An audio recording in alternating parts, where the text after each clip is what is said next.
Bismillahirrahmanirrahim. Bismillahirrahmanirrahim. Assalamualaikum warahmatullahi wabarakatuh. Alhamdulillah wassalatu wassalamu ala rasulillah wa ala alihi wa sahbihi wa mawalah wa la hawla wa la quwwata illa billahi wa ba'du. Lanjutkan kajian kita, masih membahas kitab 175 jalan menuju surga, dan kita masuk pada poin ke-12 tentang kemuliaan orang-orang lemah dan miskin dari kalangan kaum muslim. Kita baca matan ini baru kita jelaskan. Nabi SAW bersabda di sini dalam sebuah hadis yang dikeluarkan Imam Ahmad dan dihasankan oleh Al-Allamah Ibnu Baz dalam kitabnya Tuhfah Al-Akhyar. Hal tumsaruna wa turzakuna illa bidu'a fa'ikum. Tidaklah kalian dapat diberikan pertolongan dan diberikan rizki melainkan dikarenakan orang-orang lemah yang ada di antara kalian. Dan Nabi SAW bersabda, "Rubba ash'atha madfu'in bil abwab, law aqsama 'ala Allahi la abarra." Betapa banyak orang-orang yang kumuh dan dekil, yang menolak dari pintu ke pintu, yang tertolak dari pintu ke pintu, namun jika dia bersumpah atas nama Allah, Allah pasti akan mengabulkan doanya. Kemudian Nabi SAW mengatakan, "Ala ukhbirukum bi ahlil jannah, kullu dha'ifin mutadha'ifin law aqsama 'ala Allah la abarra. Ala ukhbirukum bi ahlin nar, kullu utullin jawadin mustakbir." Maukah kuhabarkan kepada kalian tentang penduduk surga itu? Mereka adalah setiap orang lemah yang jika bersumpah atas nama Allah, maka Allah pasti akan mengabulkannya. Dan maukah kalian kuhabarkan tentang penduduk neraka? Kata Rasul, mereka adalah setiap orang yang kuat lagi sombong. Taib ma'asyiral muslimat yang dimuliakan Allah Subhanahu wa taala. Bab ini menjelaskan kepada kita tentang posisi orang-orang lemah dari kalangan fuqara dan juga orang-orang miskin.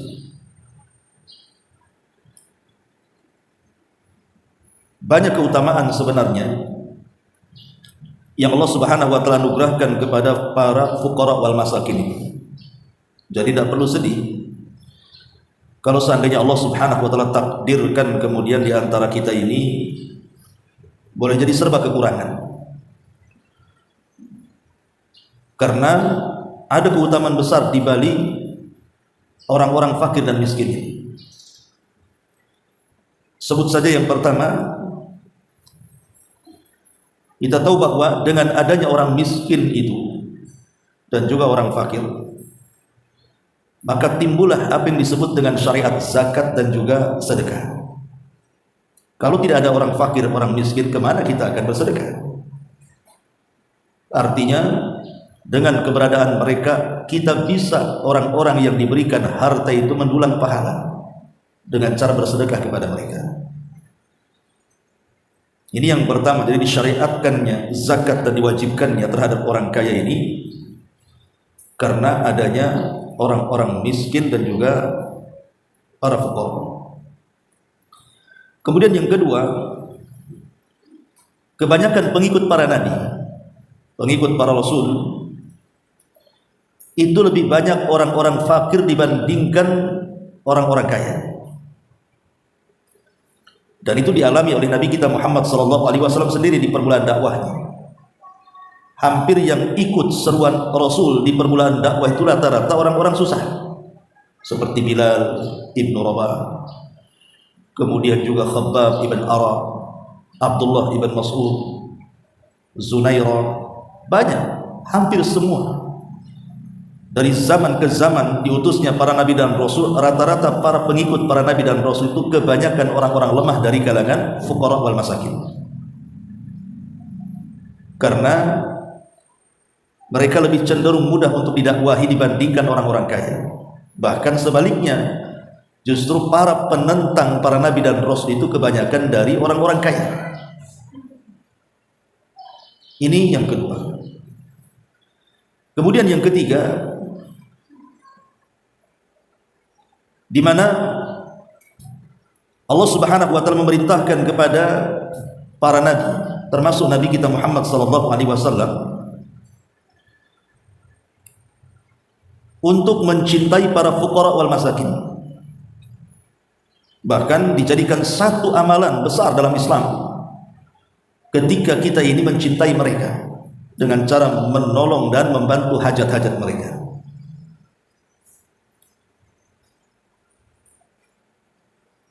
Makanya kemudian Allah Subhanahu wa taala sendiri di dalam Al-Qur'anul Karim itu memerintahkan Nabi sallallahu alaihi wasallam untuk jangan meninggalkan mereka.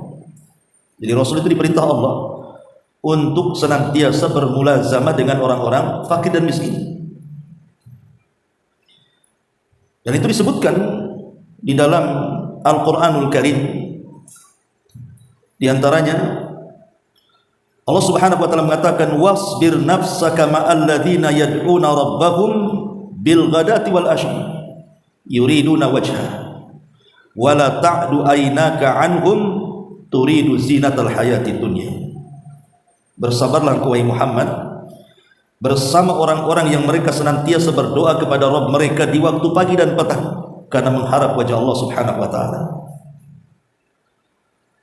Ayat ini turun kepada Nabi sallallahu alaihi wasallam ketika para pembesar Quraisy itu mereka datang kepada Nabi sallallahu alaihi wasallam dan meminta waktu bermajlis dengan Rasul.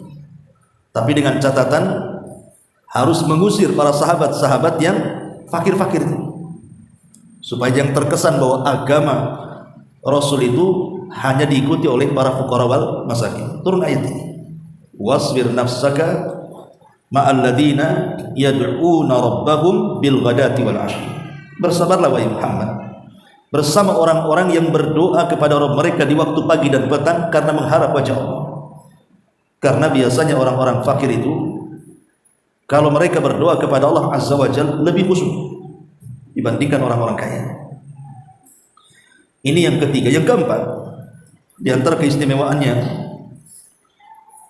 bahwa orang yang pertama kali yang akan mendatangi telaga Nabi sallallahu alaihi wasallam pada hari kiamat, mereka adalah orang-orang fakir.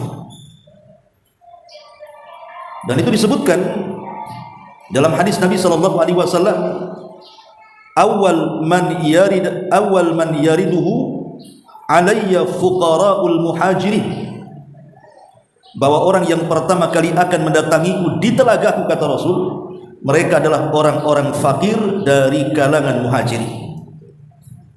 Lihat bagaimana Allah Subhanahu wa taala mengagungkan para fuqara wal masakin di hadapan Nabi sallallahu alaihi wasallam sehingga mereka orang yang pertama kali mendatangi telaga Nabi.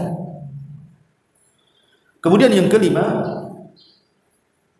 orang-orang fakir dan miskin itu adalah mereka orang yang pertama kali meniti titian siratal mustaqim. Allah Subhanahu wa taala mengatakan wa im minkum illa wariduha, dan tidaklah di antara kalian pasti akan melintasinya, maksudnya melintasi titian siratal mustaqim. Kemudian dijelaskan di dalam hadis Muslim dari hadis Thauban radhiyallahu anhu. Jadi orang-orang Yahudi ini bertanya kepada Nabi sallallahu alaihi wasallam tentang manusia yang pertama kali melintasi titian itu. Maka Rasulullah SAW menjawab, hum fuqara'ul muhajirin. Mereka adalah orang-orang fakir dari kalangan muhajirin. Kemudian yang keenam, Orang-orang fakir dan miskin itu adalah orang-orang yang pertama kali masuk ke dalam surga. Justru orang-orang kaya itu dibelakangkan. Sebagaimana hadis Amr ibn As radhiyallahu anhu, dia mendengar Nabi SAW bersabda, hadis dikeluarkan Imam Muslim, "Inna fuqara al-muhajirin yasbiquna al-aghniya yaumal qiyamati ilal jannati bi arba'ina kharifa." Sesungguhnya orang-orang fakir muhajirin, mereka akan mendahului orang-orang kaya masuk ke dalam surga sejauh 40 tahun perjalanan. Dalam riwayat, yadkhulu fuqara'ul muslimin al-jannata qabla aghniyaihim binisfi yaumin wa huwa 500 amin. Bahwa orang-orang fakir dari kalangan kaum muslimin itu akan masuk surga duluan sebelum orang kaya, jaraknya setengah hari akhirat. Satu hari akhirat 1000 tahun kalau dibandingkan dengan kehidupan dunia. Berarti setengah harinya 500 tahun. Orang miskin masuk dulu, setelah 500 tahun baru orang kaya masuk. Artinya bahwa ini juga diantara keistimewaan orang fakir dan miskin di sini. Masuk surga duluan sebelum orang kaya. Ini yang keenam. Kemudian yang ketujuh, kebanyakan penduduk surga itu orang fakir.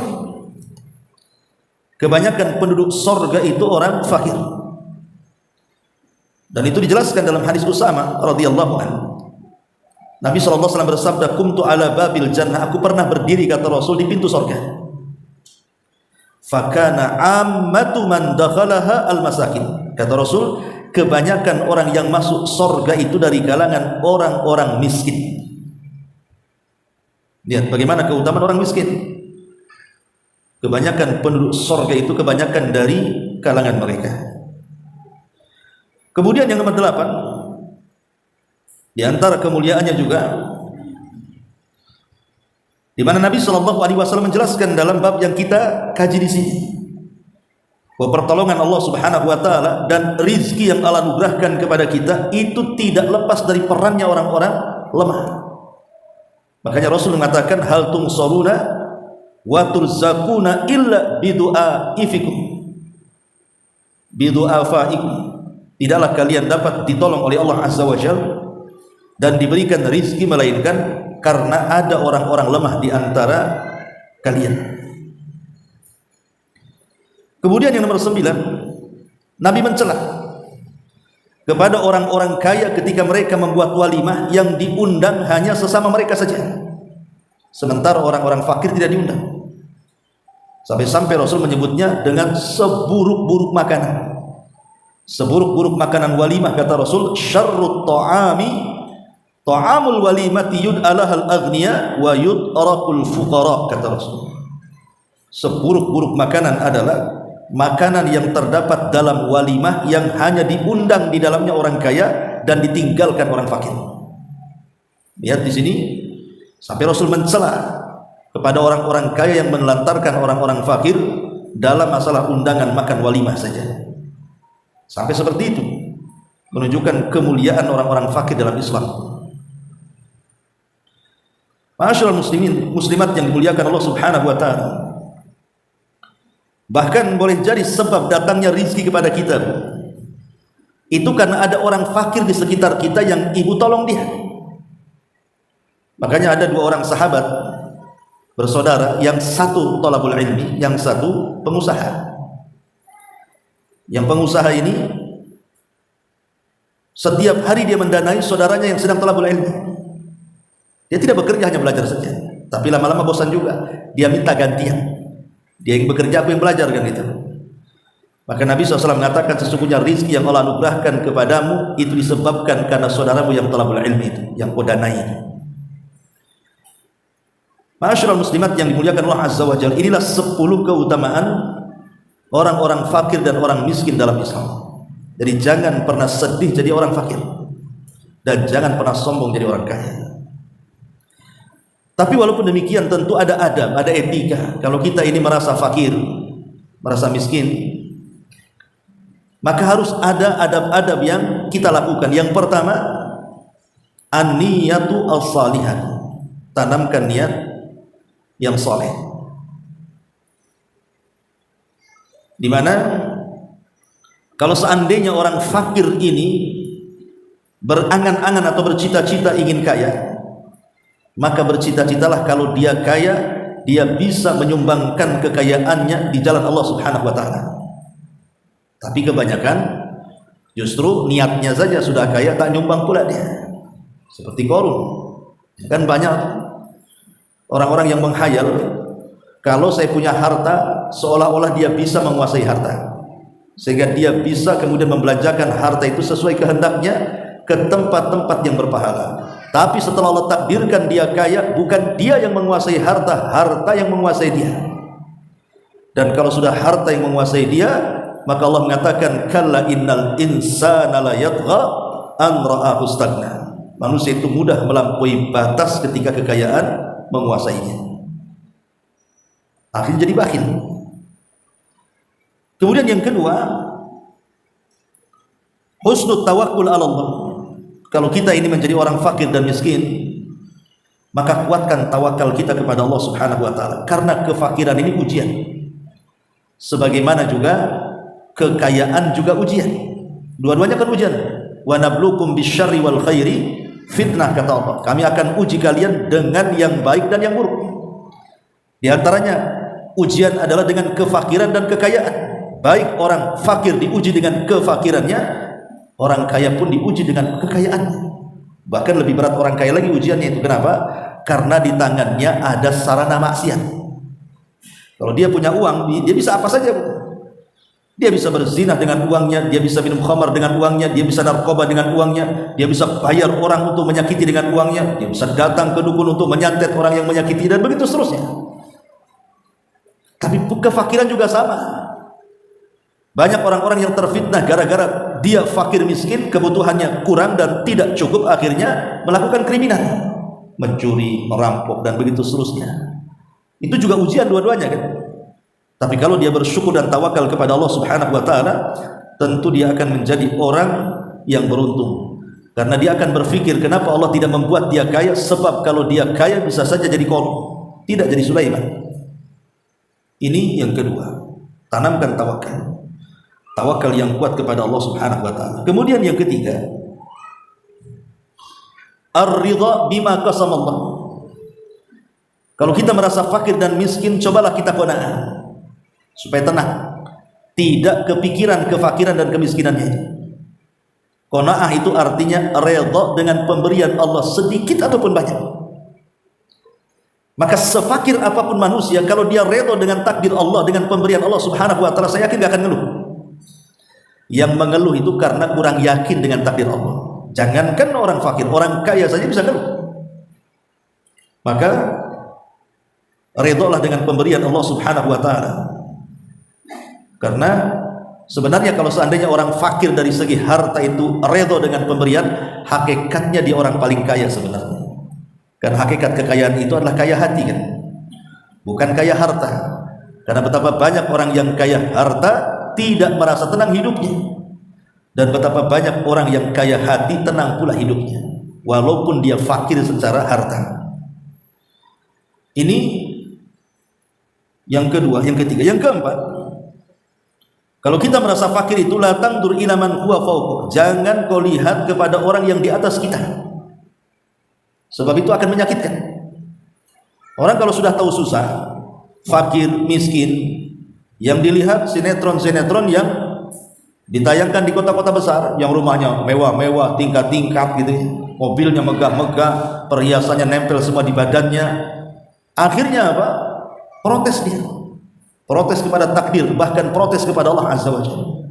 Kenapa sih aku aja miskin, orang itu kaya terus gitu kan. Ini kan akhirnya Allah jadi objek celaan. Makanya kalau seandainya orang fakir dan miskin itu bisa memandang ke bawah dan tidak pernah memandang ke atas, bahwa dia memang fakir tapi ada yang lebih fakir daripada dia, memang dia miskin tapi ada yang lebih miskin dibandingkan dia, maka cenderung akan merasa bersyukur dia. Insya Allah bersyukur dia. Alhamdulillah, saya memang fakir, susah juga cari makan, sebelah itu lebih susah lagi daripada saya masih ngontrak, itu tidur di kolong jembatan pula. Jadi kalau nengoknya ke bawah itu nggak pegal kan Bu, tapi kalau nengok ke atas kan pegal tuh, harus pakai counterpart gitu. Capek kan, akhirnya tidak bersyukur dengan nikmat Allah Subhanahu wa taala. Ini yang keempat. Kemudian yang kelima, al-iqtisad fil ma'isyati. Kalau kita sudah tahu fakir, miskin, maka sederhanalah dalam hidup. Tidak perlu berpoya-poya apa yang mau dibanggakan orang-orang fakir itu. Karena Nabi SAW sampai mengatakan bahwa ada manusia-manusia itu kalau nanti pada hari kiamat tidak akan diajak bicara, tidak akan dipandang, bahkan bagi mereka adab yang pedih. Salah satunya apa? Orang fakir sombong. Udah fakir sombong lagi, apa yang mau disombongkan? Kalau dia kaya sombong wajar, kekayaan dia bisa sombongkan. Pejabat sombong, dia bisa sombong dengan jabatan. Dia pejabat bukan, orang kaya bukan, pengusaha bukan, memang orang kere, miskin, fakir gitu ya. Apa yang disombongkan? Masa sombong dengan kefakiran? Nah, maksudnya kan? Makanya kata para ulama, kalau ada orang kaya sombong dengan orang fakir sombong, maka dosa orang fakir sombong lebih besar dibandingkan orang kaya sombong. Kenapa? Karena orang fakir sombong itu tidak ada penyebab kesombongan. Kenapa dia sombong? Kalau orang kaya kan ada penyebabnya, kan ada harta. Ya. Maka kalau kita fakir itu harus sederhana dalam hidup. Jangan poya-poya, kalau dapat duit langsung dihabiskan. Kemudian juga yang nomor 6, at-ta'affuf was-sa'yu ilal kasbil halal.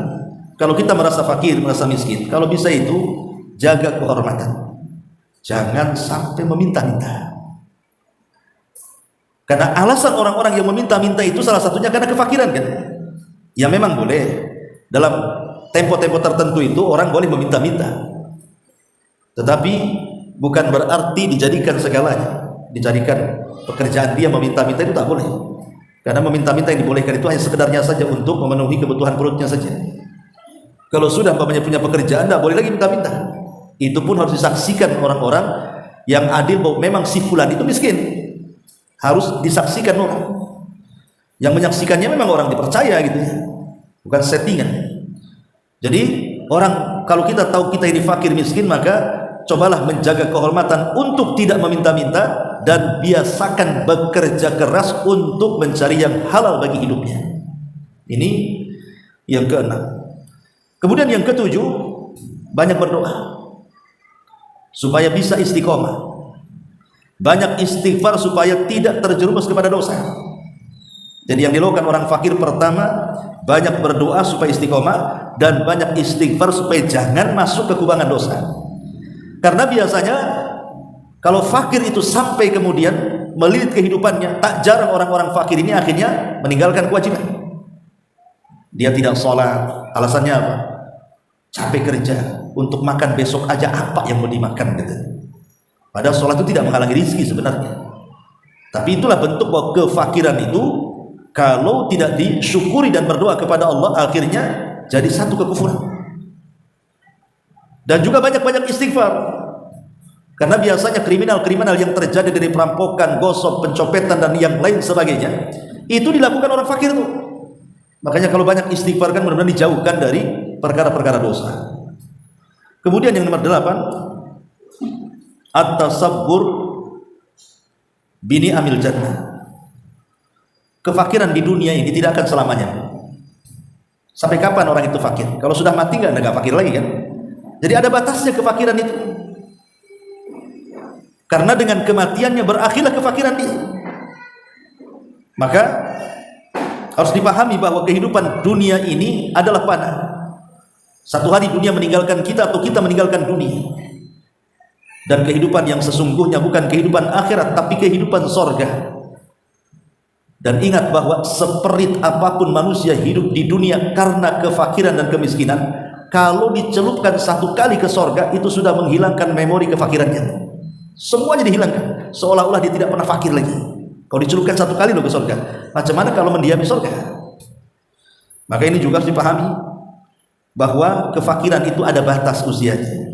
Dengan kematian selesai kefakiran itu. Tapi jangan kemudian fakir di dunia, fakir di akhirat. Kemudian yang nomor 9, banyak-banyak bersabar. Banyak-banyak bersabar. Dan yang nomor 10, mintalah kepada Allah pahala karena kefakiran dia. Karena kefakiran kan bagian daripada musibah.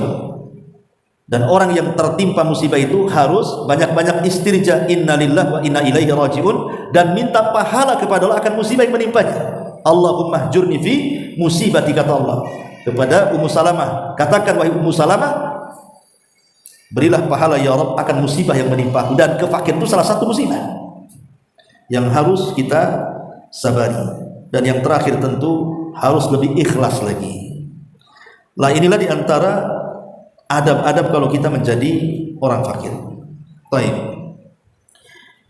Di sini Nabi Shallallahu Alaihi Wasallam mengatakan dalam bab yang kita kaji di sini, hal tungsaruna wa turzakuna illa bidu'afaikum, tidakkah kalian dapat diberikan pertolongan dan diberikan rizki melainkan karena orang-orang lemah yang berada di sekeliling kalian.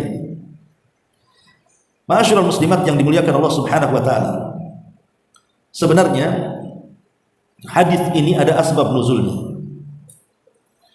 Jadi ada seorang sahabat namanya Sa'ad bin Abi Waqqas. Sa'ad bin Abi Waqqas. Jadi Sa'ad bin Abi Waqqas ini membanggakan dirinya karena dia termasuk orang yang berkecukupan. Jadi Sa'ad bin Abi Waqqas ini merasa bahwa dia berada di atas kecukupan. Jadi ketika kemudian dia memandang dirinya yang penuh dengan karunia yang Allah berikan kepada dia, kemudian melihat orang fakir, seolah-olah dia meremehkan.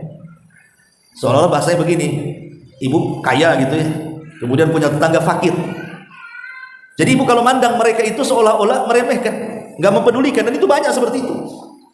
Banyak sekali di masyarakat yang seperti itu kan. Seolah-olah keberadaan orang-orang fakir di tengah-tengah kita itu wujudnya sama dengan tidak adanya. Bahasa saya itu datang tidak menggenapkan, pulang nggak mengganjilkan. Ya, karena nggak dipandang orang-orang fakir itu. Lah kalau ada sifat seperti ini dari orang kaya kepada orang fakir, bahaya. Lah sifat ini pernah tertanam kepada seorang sahabat namanya Sa'd bin Abi Waqqas.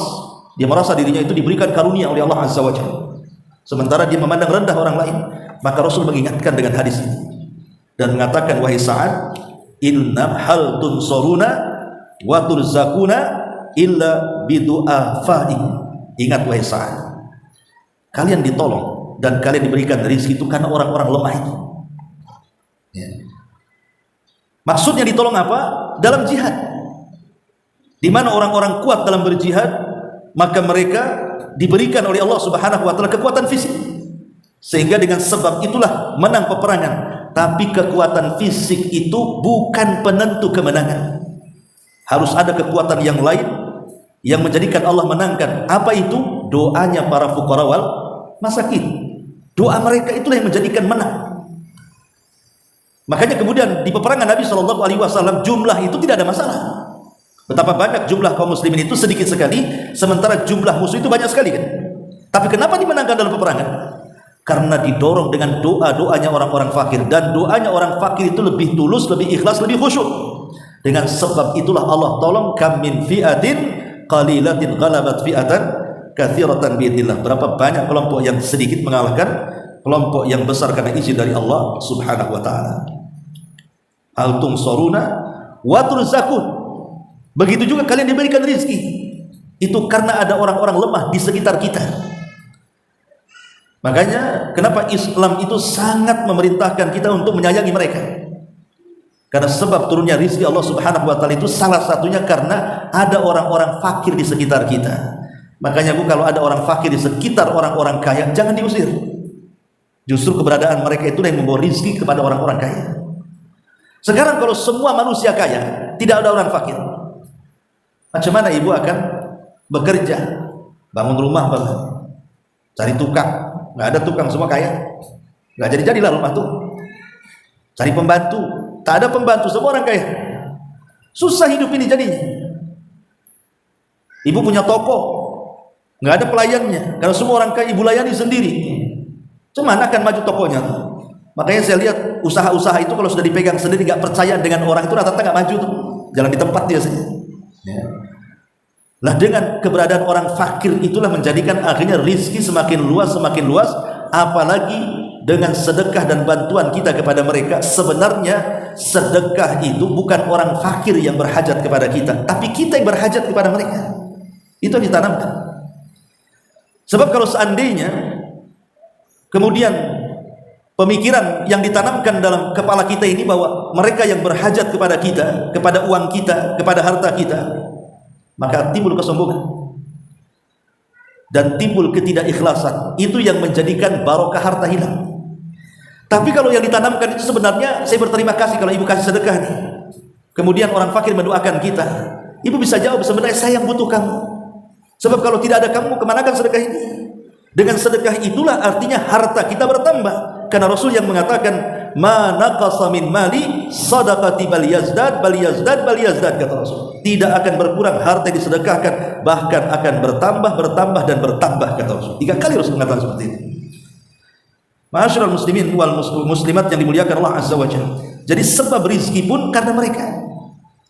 Apalagi hadis yang kedua, di sini Nabi SAW mengatakan rubba ash'atha madfu'in bil abwab law aqsama 'ala Allah la abar. Betapa banyak orang-orang yang kumuh, kucel, dekil dan yang lain sebagainya, menunjukkan kefakirannya, yang kalau seandainya dia melamar putri-putri orang itu pasti ditolaknya. Tertolak dari pintu ke pintu itu artinya kalau dia mau menikahi fulan langsung diusir. Ngapain kau nikah dengan anak saya? Apalagi di zaman sekarang kan, terkadang perjodohan itu bukan lihat agama, yang ditanya itu bukan sholat nggak, berapa hafalannya, Anda kerja di mana tuh calonnya, berapa gajinya, ya, bisa nggak dia bangun rumah untuk anak saya? Nah, udah mulai itu hitung-hitung, mana mau bawa kalkulator. Ini kalau sudah mau nikahkan anaknya, kan pertanyaan-pertanyaan seperti itu yang banyak soal urusan dunia, jarang urusan agama itu ditanyakan. Padahal ada orang-orang fakir itu yang mereka sangat soleha kalau perempuan, sangat ikhlas, dan kalau berdoa itu mustajab doanya. Saya contohkan, di zaman Nabi SAW ada seorang sahabat namanya Julaibib ini lama lawalajah, kata ulama, tidak punya harta dan tidak punya kehormatan, hidupnya sendiri, tidak punya rumah, dia tidur di mana saja, atap rumahnya langit, permadaninya yaitu bumi itulah. Dia pun kalau mau makan dan minum pun terkadang menunggu pemberian daripada orang lain. Itulah Julaibib, dan orang jarang yang kenal Julaibib di zaman itu. Padahal mereka Julaibib hidup di tengah-tengah para sahabat, tapi banyak para sahabat yang nggak kenal dia karena kefakirannya tadi, sehingga tidak dipandang orang. Sehingga satu hari Julaibib ini lewat, Nabi SAW sedang berkumpul bersama para sahabatnya. Pas lewat dipanggil sama Nabi, ta'al ya Julaibib, sini Pak Julaibib.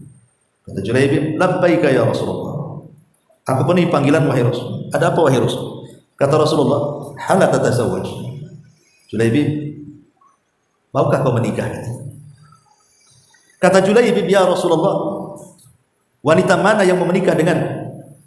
Julaibib tidak mengatakan aku tidak punya harta untuk menikah Rasul, aku tidak punya uang untuk menikah Rasul. Enggak. Julaibib hanya mengatakan wanita mana yang mau sama aku, gitu. Seolah-olah sudah putus asa, artinya kalaupun punya duit, wanita mana yang mau sama aku, gitu. Pertama dia hitam orangnya, jelek rupanya, pendek orangnya, keriting rambutnya, miskin papa, tidak punya rumah, mau ibu sama Julaibib? Sahabat Nabi mau lah, sahabat Nabi. Tapi kalau hidup Julaibib di zaman sekarang, saya yakin sampai kiamat 2 kali pun ibu tidak mau.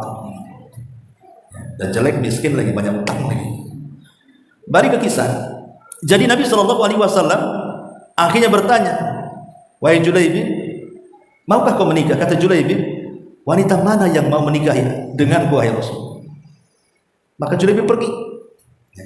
Keesokan harinya dipanggil lagi oleh Nabi SAW, pertanyaannya sama, tapi jawabannya juga sama. Wanita mana yang mau sama aku wahai Rasul? Sambil nadanya agak keras dia, karena udah mulai jengkel. Ketiga kalinya dipanggil lagi dengan pertanyaan yang sama. Marahlah Julaibib dan mengatakan, Rasul, sudah aku katakan wanita mana yang mau sama aku, sudahlah, tidak usah lagi dibicarakan soal itu. Rupanya Nabi SAW sudah mengatur skenario. Kata Rasul, sini Julaibib, kau berangkat ke tengah-tengah perkampungan di kota Madinah itu, masuk ke gang ini, gang itu, temui orang ini dan itu, ketuk rumahnya. Di situ ada anak gadis.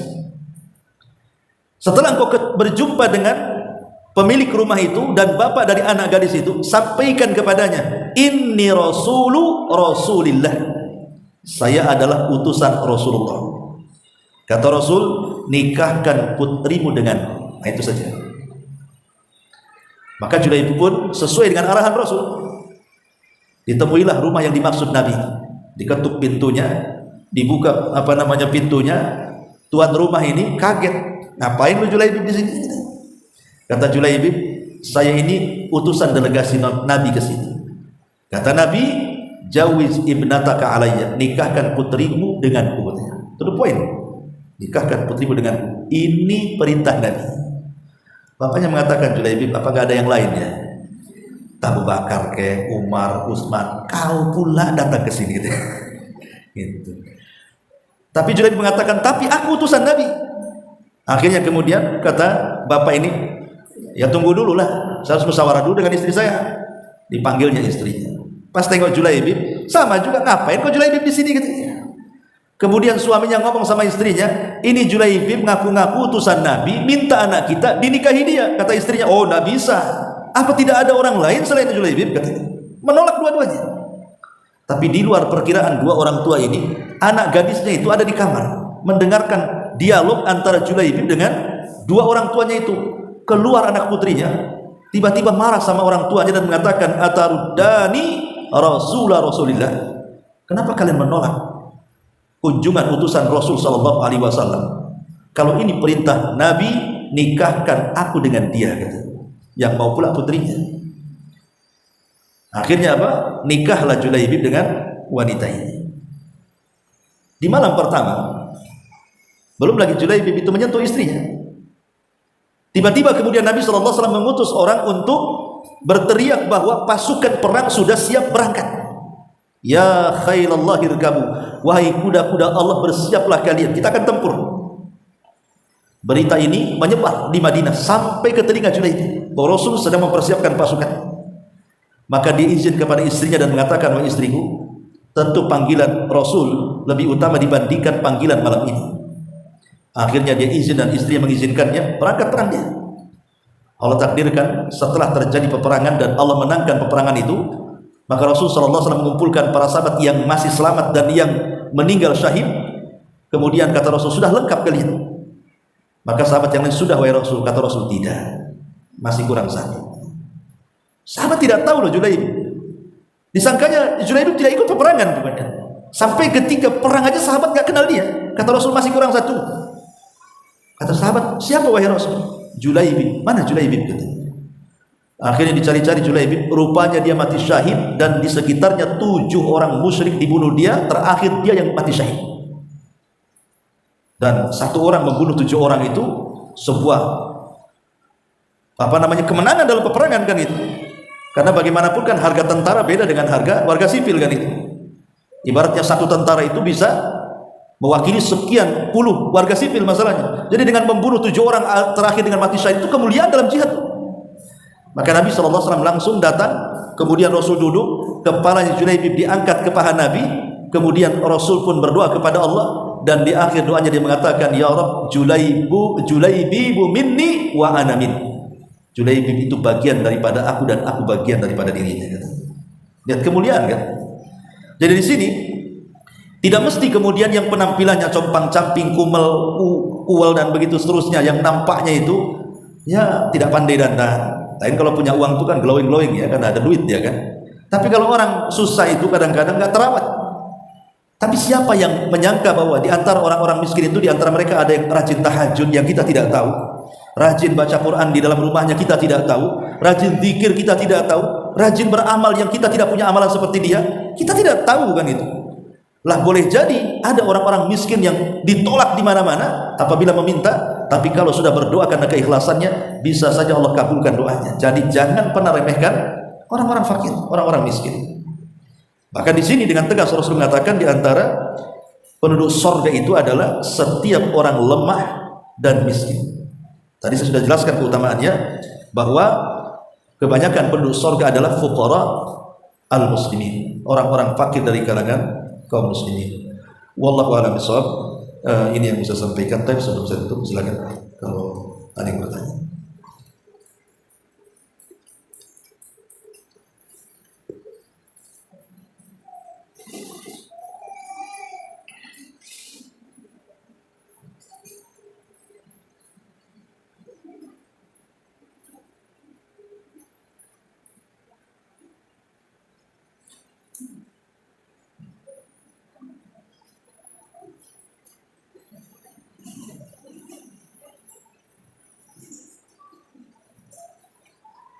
Ya, ada.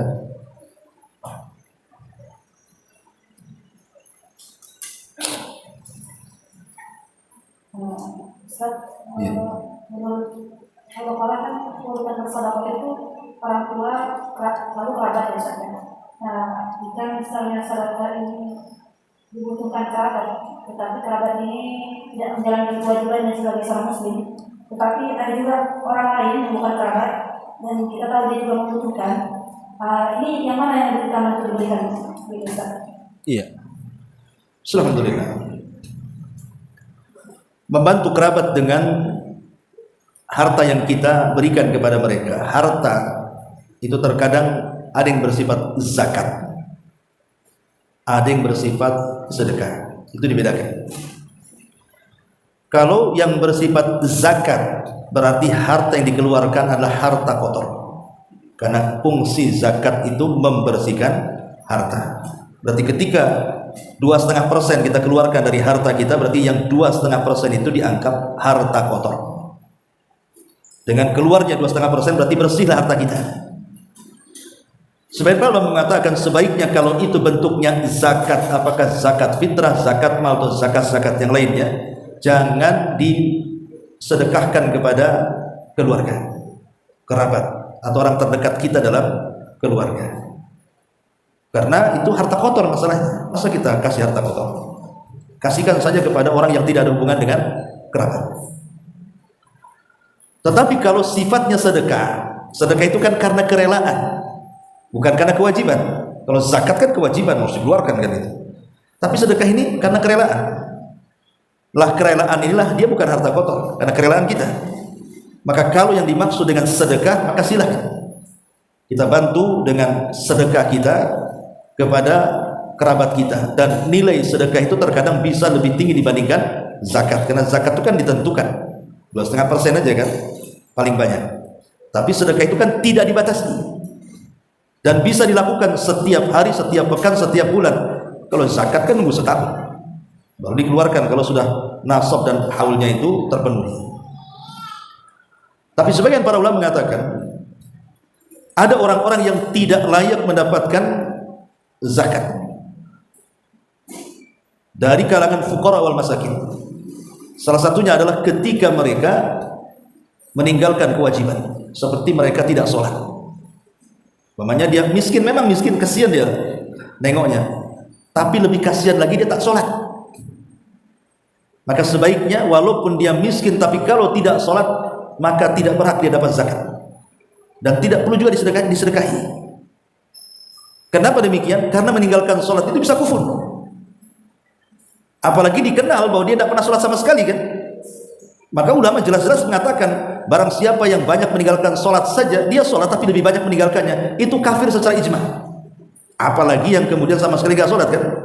Maka sebaiknya jangan sedekah ataupun memberikan zakat kepada orang-orang fakir dan miskin, walaupun mereka fakir miskin, kalau mereka meninggalkan kewajiban Allah.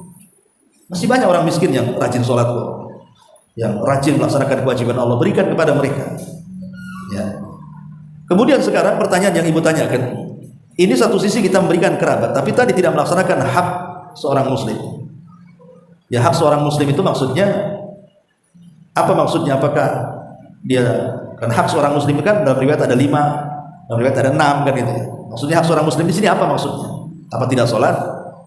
Gimana bu maksudnya? Hak seorang muslim itu Dalam sholat, Ustaz. Tidak mengerjakan kewajiban sebagai seorang muslim. Ya, betul lah. Prediksi saya berarti kan dia tidak sholat kan. Sementara ada tetangga kita yang miskin, yang tidak ada hubungan kerabat, tapi dia rajin sholat kan itu. Maka sebaiknya kasihkan kepada tetangga kita. Karena walaupun ada hubungan darah kerabat dengan kita, kalau tidak sholat, itu bisa kufur. Dan orang-orang kafir tidak berhak menerima itu. Makanya dalam surah At-Taubah kan dijelaskan apa namanya, asnaf, golongan-golongan yang berhak mendapatkan zakat di situ kan. Di situ tidak ada orang kafir, yang ada mu'allafatu qulubuhum, yang dilembutkan hatinya. Mungkin mu'allaf, atau mungkin dia orang kafir tapi sudah ingin masuk Islam, itu boleh. Ya.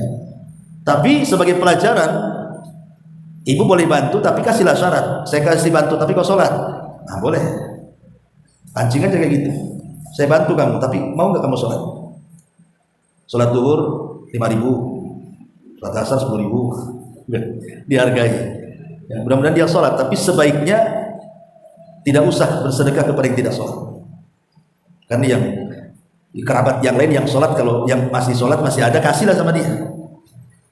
Nanti cemburu Ustaz. Ah, itu kita jadi alasan. Coba kau sholat, ku kasih sama kamu. Ah, kan bisa nanti sakran dakwah gitu kan.